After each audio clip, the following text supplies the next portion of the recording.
I cannot get her off the phone. She wants to tell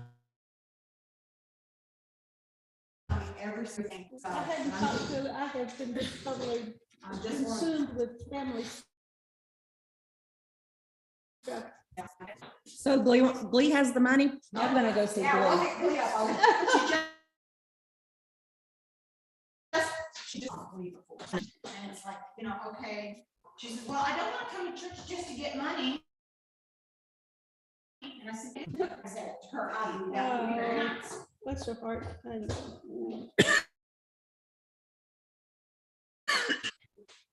Is that- is she, Elizabeth? I think it's who she's talking about. I can't hear us. I don't think it was Elizabeth. I don't think it was Elizabeth. I think it was another, someone else.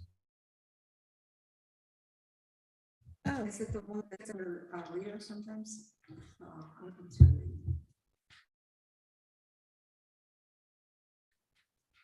not the one that had the stroke.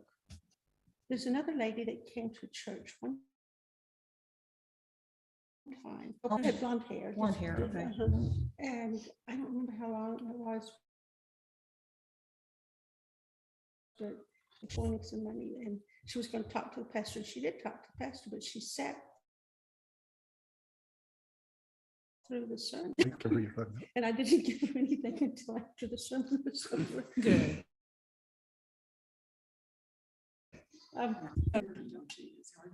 You know, it's hard to know what to do. So I don't know if that was the same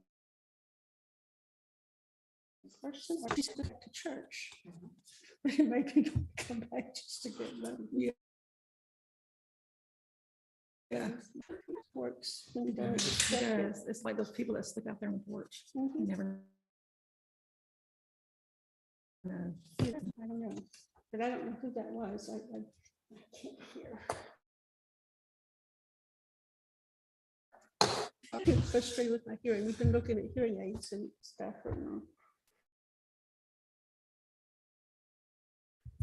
I don't need a hearing aid. I like my earbuds. Except they are very small, Mhm. and They don't stay in. it's very frustrating. Yeah. So I would really like the ones like my sister has, Mhm. but they're like 3,000. It's just, so You we're say. looking at something different. I'm repeating myself. These work great, except you can't do. Excuse me, I'll talk to you in just a second. Hold on, your buds. Well, welcome on YouTube. Glad you could join us today. We're getting started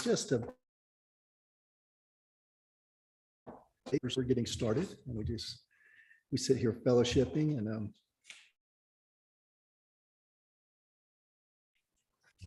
let's pray. Well, Father, we're in your hands. You are above all things. You are in control of all things. Nothing happens that you are unaware of. Your life, your everything. And we give you praise. Father, I just ask that you you take over this meeting. Take over this life group. You would have us do in this life group. Do what you would have us be. Help me to say what you want me to say. Thank you, Jesus. Well, as you can see, if I'm titled today's lesson is Power Over Nature. However, I think that's been changed.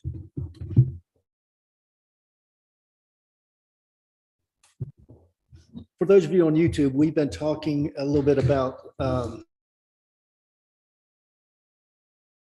deep to church and why we come to church and do different things like that. And as we were talking, a question come to mind, and I think that's what I want to talk about today. Instead of doing the lesson, because I might not have a whole lot to say, or maybe buckle up. But the question is, why do church? Why do we as a congregation come to church? Why do you come to church? And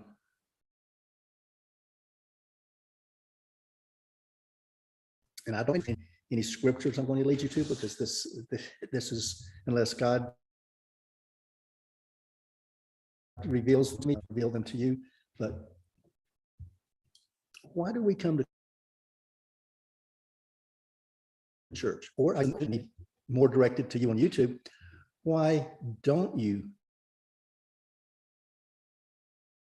come to church?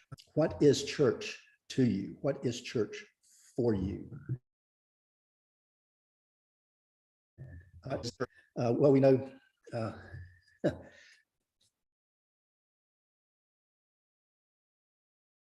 y'all get so lost. You'd get so lost. So many things. The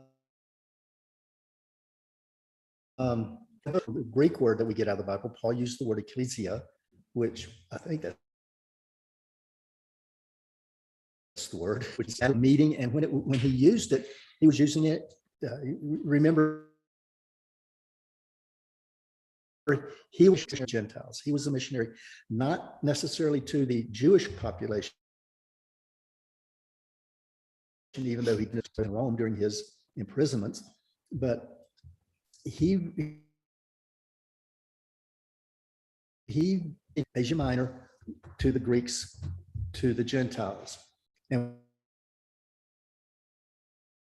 when he used the word for that as church, that's probably not what he meant.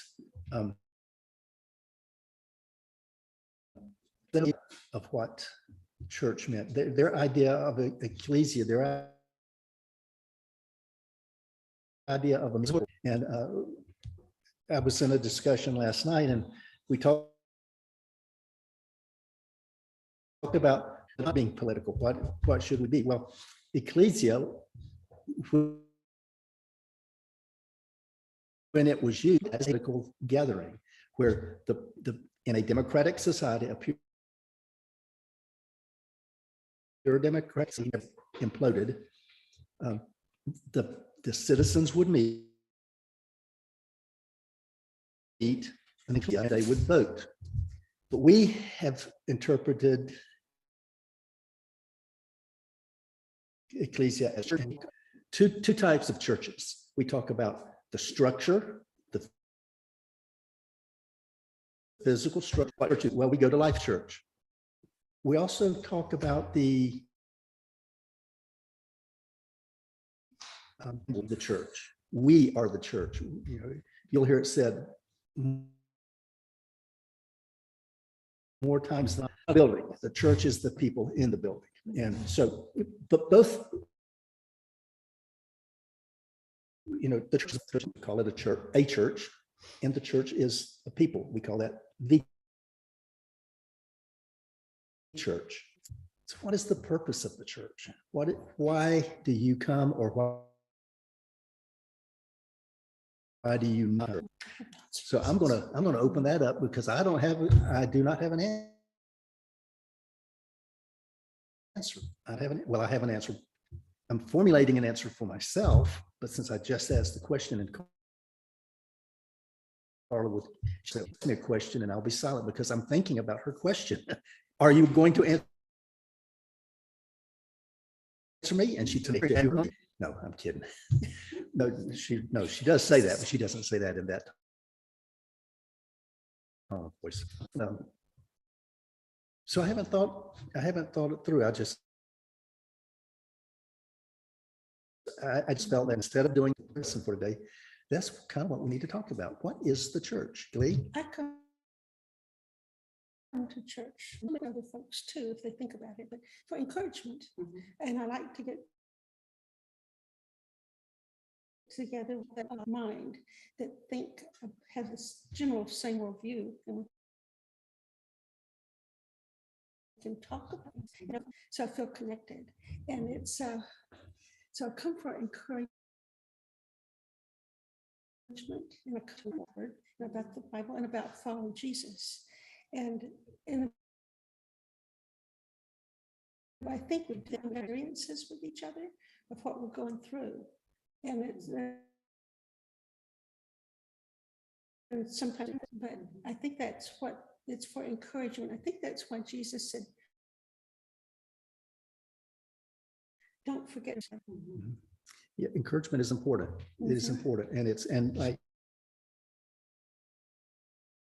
like you said, it's like being encouraged and being an encouragement to others. And that's one thing that about, I've always said, you know, I need to be at church because I don't know who needs the word that I'm going to speak over them, or the word that I just may say in passing to them. It may be a God word. If I can't say it, they can't hear it. And we both lose. I need to be at church because I may need to hear a God word from Glee. From Glee. And if I can't hear it from Glee, then especially if I'm at home, just watching, I get distracted. A lot of times I get distracted. Sometimes the dog will bark, and so I gotta, take a couple minutes to, our dog barks so loudly you can't hear anything but her. And that's you're right. God through Paul said, don't wrestle together. You need to be together. Don't forget to do that. If you don't do that, I'm very much paraphrasing. That, why do you come to church? Or on YouTube, you may want to type in the comments why you don't. Next week we can answer that. More thoughts. Okay. I was thinking about worship, because what does it mean to worship? And your time, and your energy, and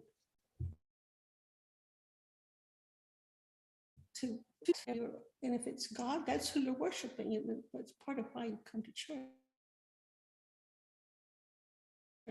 Mhm. And to show it a physical way, Mhm. Yeah. There, I'm not sure I got my head around it. So, Yeah, I was talking the other night about you're right about in Ephesians 5, where Paul is filled with the Spirit to speak to each other in Psalms and hymns, things you were talking about. okay. The second, and I called these tests of being. Come on in. How you doing, sir? Robert, right? All right, come on in. And you can get you something decent. But we this second, singing songs and making melody in your heart. Oh, yes. And that was that when music is so powerful somewhere, whether we want it to or not, it's going to take our focus. And I think the example I used was, if you're listening to country music and you listen and living with someone else, you can't love the one you're You love the one that, the one that you love. Be with the one that you love. I forget what the song, how the song goes. Something like that. Spiritual songs, hymns, the Psalms. This music in the car, listen to 106.9, the Light FM. That's Christian variety. Sometimes Carla will put on gospel music. Sometimes she'll put on classical music. Sometimes she'll put on a lot of what she puts on is Selah. We love Selah. We love their music. But what Christian music does then is focuses our attention on God. It gives us that on something that we need to be focused on. And that's God, whatever these raps, some of these rap songs or whatever they are that talk about killing the police or where you will tell you where your focus is. If you need a test, where is my focus? What music are you listening to? Where your focus is. So yes, absolutely. Worship is focusing on God, making sure that I don't know if any of you read these writings online. She did one this week on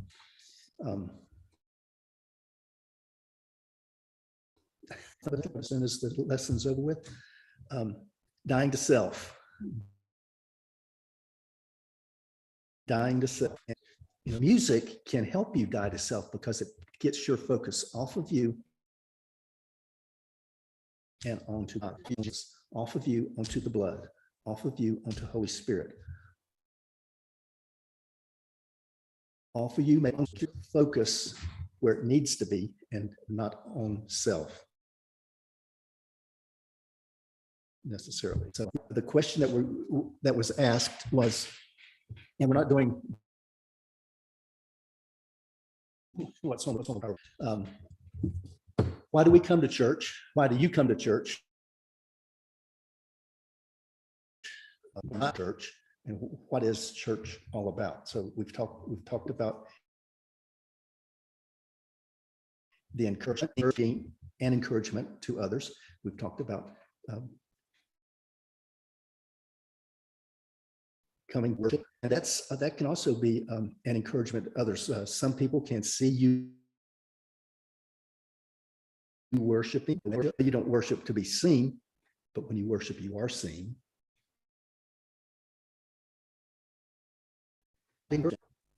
The way you worship might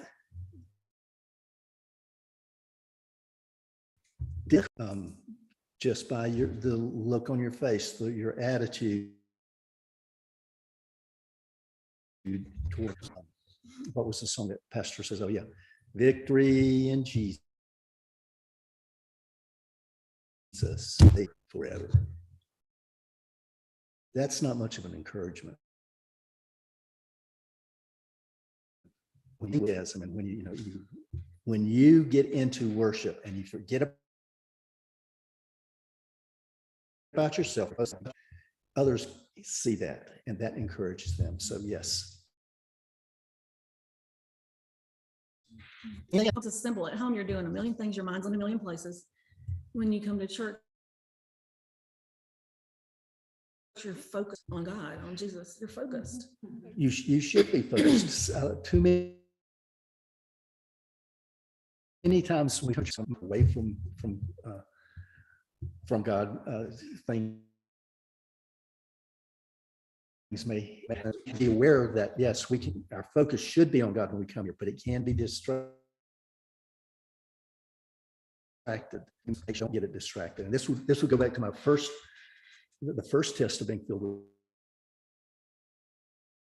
the Spirit, songs and hymns and spiritual songs. If you speak in those terms and not you speak in terms, your attitude is going to be, not only will you recognize recognize your attitude, recognize your attitude as being focused on God. So yes, absolutely. When you come,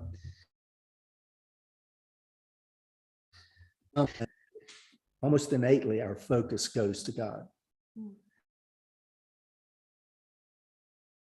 And so we should. Anything else? Lee? I'm kind of going to summarize. We talked about why we come to church, for encouragement, for worship, and I think would be the third thing, learning more about Jesus. And you do that, a pastor that teaches from the word, that the word is there, but that encourages us to get into the word, and learn from other people what they're going through and what they're talking about, how they are doing things, and on, and sharing those things together. But I think people come to church, or why I come to church, because you want to worship God. You want to be encouraged. And it's important to be in a church that is a Bible-believing, Bible preaching church. You learn the truth about Jesus.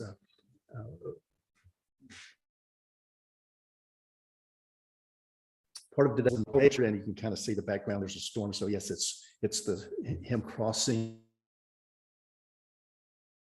He's saying, "Oh, he's just given a sermon. He's been in the boat, and he's tired. He's been there all day, probably rocking a little bit. So you got to keep your balance." And he's preaching, and he finishes, and he says, "Let's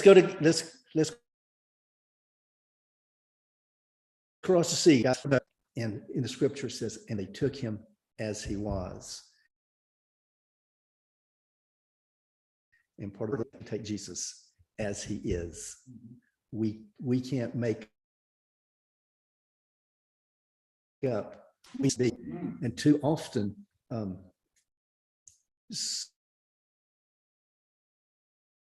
some people. I've run into so many Jehovah's Witnesses and Mormons and such in my path. It's very important. The real Jesus. The real Jesus. God manifest in flesh. Manifest in flesh. Yes. So we take Jesus as he, and real Jesus, you have to be in a Bible believing, a Bible preaching church, not a church, because I can interpret the Bible one way. Yeah. There's 6 people in this room. We have 5 different interpretations of one scripture. Yeah, but on the key points, there's some key points, and we should all believe the same. The virgin birth. We should all, everybody sitting there should believe it. But when you talk about the virgin birth, but when you talk about the virgin birth, there are some who interpret that as, oh, that was just a young baby. Yeah, because that's what the word means, just a young girl. Well, that's not what a young girl. It's a young, pure girl. And so, yeah. So even the Lord overshadowed her, and she became a child. If you that don't, makes the Holy Spirit God of the man Christ Jesus, as the Scripture says. I think the Assemblies of God thinks, and what the Assemblies of God means actually is virgin means virgin, period. Yeah. And God, with Holy Spirit, she became pregnant with Jesus. With being pregnant with the Word, and the growth and watching growth and give birth to life. And, but yeah, there's some things that do we have to wear masks?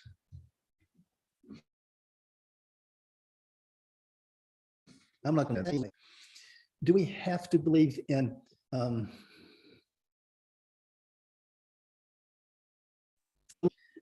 you know, I'm not going to get into that because I'm not sure that really you have to believe that Jesus is the Son of God. I'll fight and I'll value for that. Yes, because that you have to believe. So yeah, there's certain things that we have to stand. We have to go, yes,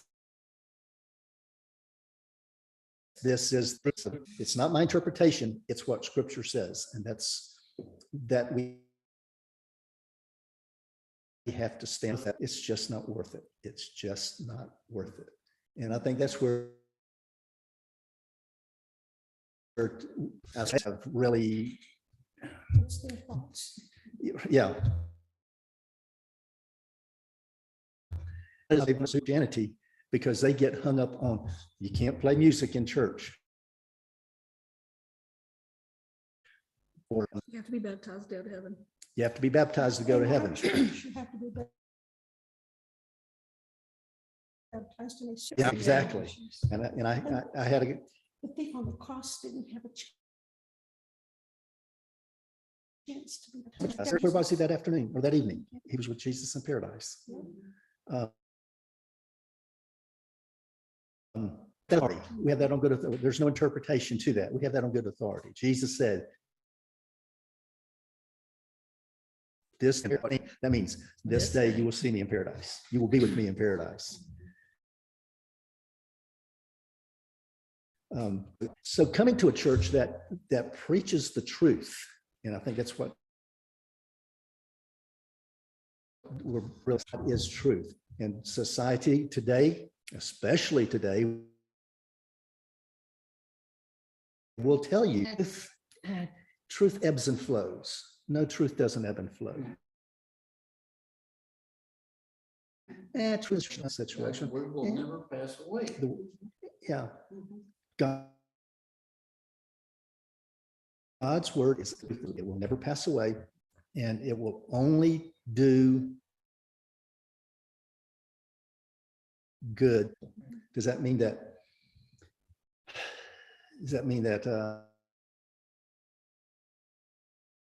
you're not going to get my first wife, Gloria, was very, very spiritual,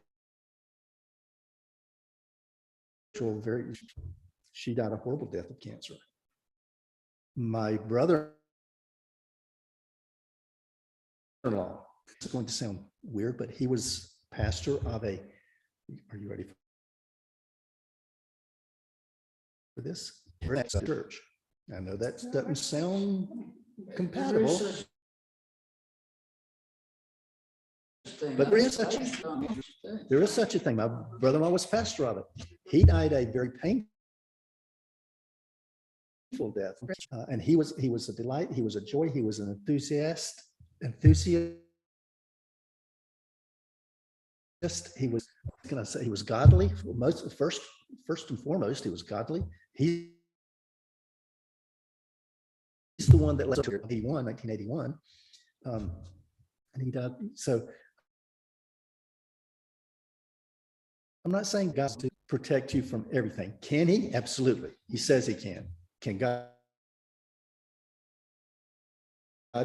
do? He can't lie. He can't lie. That's about the only thing he can't do. That's about the only thing he can't do. But with God, nothing is impossible. We're told that in Scripture. And what does that mean? That means by the same token, he says, you, the church, who thinks Christ, who strengthens you. What does that mean? That means you can do all things through Christ. Lay hands on someone for them to be healed. You can do all things through Christ. The sea to calm down. You can do all things through. Can you move a mountain? You can, some things needs a little bit more preparation, prayer and fasting, and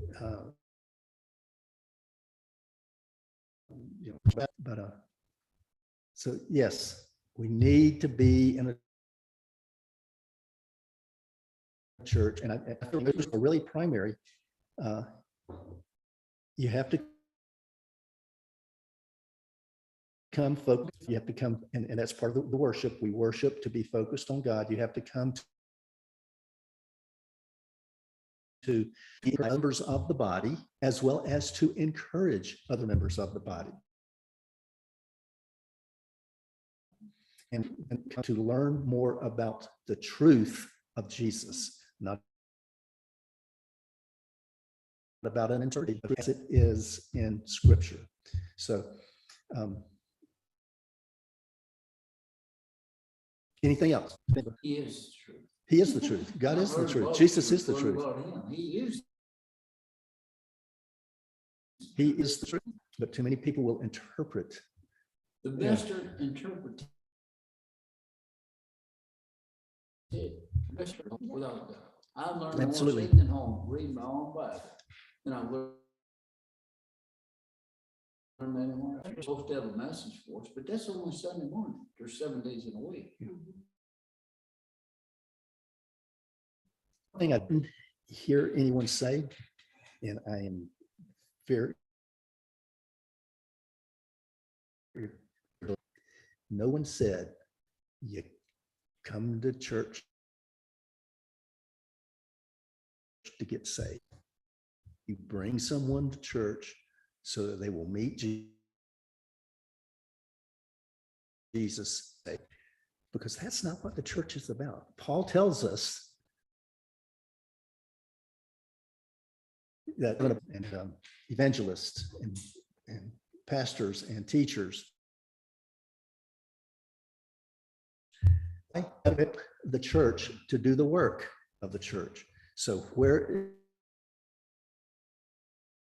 is that? Does that take out there?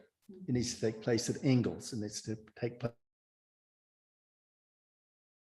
place in Walmart, at Lowe's. That's where it needs to be. It needs to be anywhere, but not necessarily. That is the function of the church. That was the function of that was part of the function of the day of Pentecost. The church was meeting. There were 120 of them, including, and they all spoke in tongues, including Mary, the mother of Jesus. And then kept saying outside, they're drunk. They're drunk. Listen to him. A fantastic sermon. In that day, 3,000 people were saved. 3,000 people came to Jesus. That can be a function, but that is not a primary function of the church. The primary function of the pastors and the teachers to equip the saints to go out and do the work of Christ. So, anything else? I can't think of anything. Next week we'll do this lesson, Power Over Nature. We've been talking about Jesus as we are doing Miracle Wednesdays, believing that people are going to be healed, believing that that miracles are going to occur, the miracles that Jesus did. And so I'm going to do 2 or 3 or 4 of these. We talk about the power over nature. The scripture will be out of Mark 4, starting at verse 35, going to 41 or 42, somewhere along in there. And so that's what we're going to talk about. What we're going to be talking about today, but we'll be talking about it next week. So anybody to make. Again, on YouTube, if you have any questions, you have any encouragement for us, type them in the comments, and we'll cover them with the group next week, and we will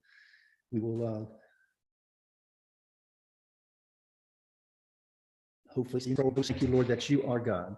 We thank you that you are truth. We thank you that you encourage us. Lord, we focus our attention on you, and we put all of our trust in you because you are worthy of our trust. You will not let us down. You will not fail. You neither slumber nor do you sleep. We watch over your people. And we thank you for that truth, Father. Father, I thank you that these to others by just speaking positive words. They may not even be scriptural. They may be just a smile that is so desperately needed by someone. Father, someone to be, as we go into our service, don't let us sit in our little the sanctuary. Nobody comes in. We don't go out. Father, tear down our booths. Father, I just thank you that you are in control. I pray for Carol as she goes on the 13th to her brother's funeral. Just be with her, give her the comfort that she needs, and give her the encouragement. And the encouragement there will see Christ in her. Those there will see maybe something different in her that's in their life, something that they may want, and they can talk to her. A warrior. I know she's an intercessor, but Father, give her the spirit of evangelist at her brother's funeral. And we give you the praise and the glory in Jesus' name. Amen.